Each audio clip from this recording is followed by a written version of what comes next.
بسم اللہ الرحمن الرحیم۔ السلام علیکم۔ اگر آپ پڑھنا نہیں جانتے یا پڑھنے کا وقت نہیں تو سنیے، چین سے ریل گاڑیوں کے ڈبے منگوائے گئے تھے۔ ان میں کچھ عجیب سے شکل کے لوہے کے ڈلے ہوئے بیرنگ ہب لگے تھے۔ کچھ عرصہ میں ان میں خرابی پیدا ہونا شروع ہو گئی۔ 500 ہب کی ڈیمانڈ نکالی گئی۔ ریلوے کا ایک ٹھیکیدار ہماری فیکٹری سے کچھ سامان تیار کرواتا تھا۔ اسے اندازہ ہوا کہ ہم وہ نسبتاً مشکل سا پرزہ تیار کر سکتے ہیں۔ وہ ان کی ڈرائنگز اور سیمپل لے کر آ گیا۔ ہم نے اس کے لوہے کا ٹیسٹ کروایا۔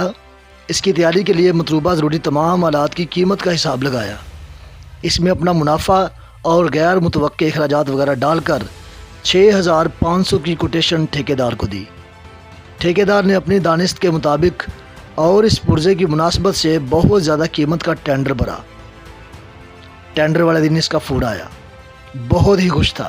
سر، تیاری کر لیں، ہم نے ٹینڈر جیت لیا ہے۔ بس آپ نے جلد از جلد بالکل درست مال بنا کر دینا ہے۔ ہم نے بھی ابتدائی تیاری شروع کر دی۔ 1 ہفتہ گزر گیا، ٹھیکیدار نہیں آیا۔ ٹھیکیدار سے پوچھا تو اس نے غیر مناسب سا بہانہ بنایا۔ کچھ دن اور گزرے تو دوبارہ معلوم کیا۔ پتہ چلا ٹینڈر منسوخ ہو گیا ہے۔ ہم نے اپنے تئیں منصوبہ دفن کر دیا۔ کچھ عرصہ گزرا، ایک اور ٹھیکیدار کسی کام سے ہمارے پاس آیا۔ باتوں باتوں میں بیرنگ ہب کا ذکر بھی ہوا۔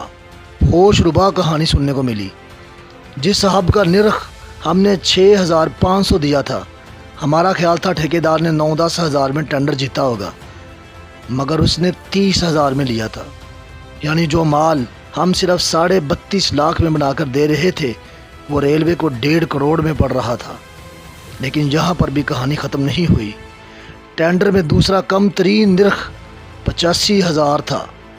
85,000 والے نے 30,000 والے سے کہا کہ بھائی، جتنی رقم تمہیں محنت کر کے سرمایہ لگا کر بچے گی، اتنے ہم سے ویسے ہی لے لو اور محکمہ کو لکھ دو کہ مجھ سے غلطی ہو گئی ہے، میں اس قیمت پر سپلائی نہیں کر سکتا۔ اس نے وہی کیا۔ کچھ عرصہ بعد دوبارہ ٹینڈر ہوا۔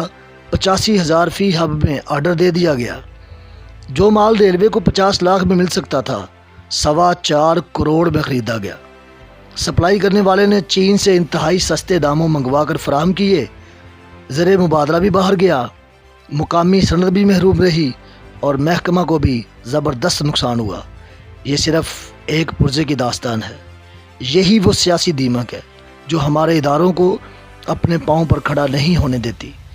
نہیں معلوم کون سی کیڑے مار دوا ہے جو اس دیمک کو ختم کر سکتی ہے۔